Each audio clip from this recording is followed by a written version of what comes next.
It is Obi-Wan Kenobi Wednesday morning. Come, let us meditate like a Jedi.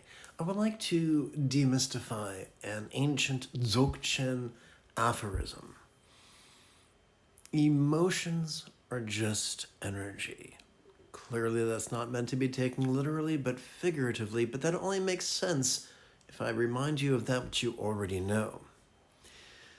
Most of us are raised in capitalistic cultures where we are told that being rigid, fearful, superstitious, controlling, elitist, cryptic, competitive, and sometimes even cruel is a virtue.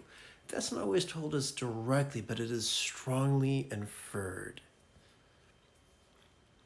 Consequently, that undermines our meditation practice. For when great luminaries tell us to be flexible and vulnerable and allow ourselves to receive whatever emotion dances or stomps across the stage of our mind, there can be a conflict.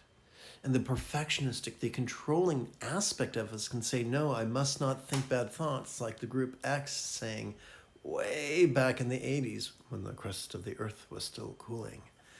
But they sang that ironically in a mockery of the mores of the 1950s.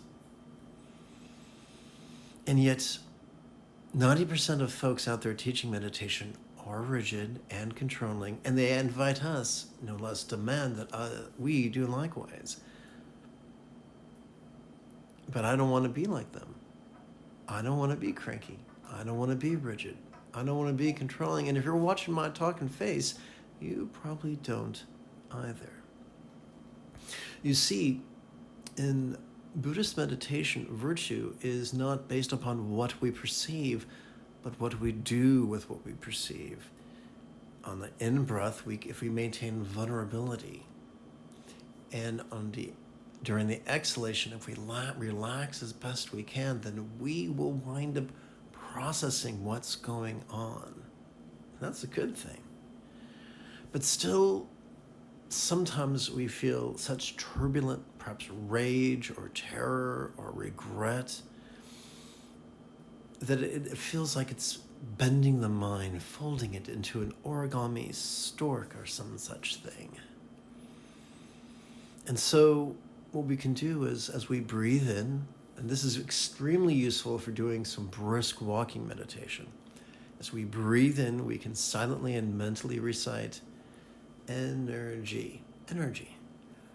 That infers that what we're experiencing is dynamic energy, whether it's joy or love or hate or sorrow or despair, whatever it is. During our exhalation, as we exhale, we can silently and mentally recite relaxing, or if you feel in the mood for a metaphor, emptiness. The metaphor works like this, that as we relax during our exhalation, whatever we noticed during our previous inhalation could feel as if it was as non-graspable as a vast empty void. Now, what's a real-world example of a non-graspable vast empty void? The sky. It's tantalizing to the eye. Though reach for it we might, we'll never pull back a handful of blue. I know, I've checked. It doesn't work. So if you enjoy the metaphor, energy, emptiness. If you don't like the metaphor, energy, relaxing. So the next time you're feeling turbulent emotions, or even something that's nagging and niggling at you, but that won't go away. Maybe it's self-loathing, maybe it's self-criticizing. Take a brisk walk around the block for maybe 15 or 30 minutes, all the while silently and mentally reciting energy, emptiness. And by the time you get back, you might feel different about what you're experiencing, if you're still experiencing it at all.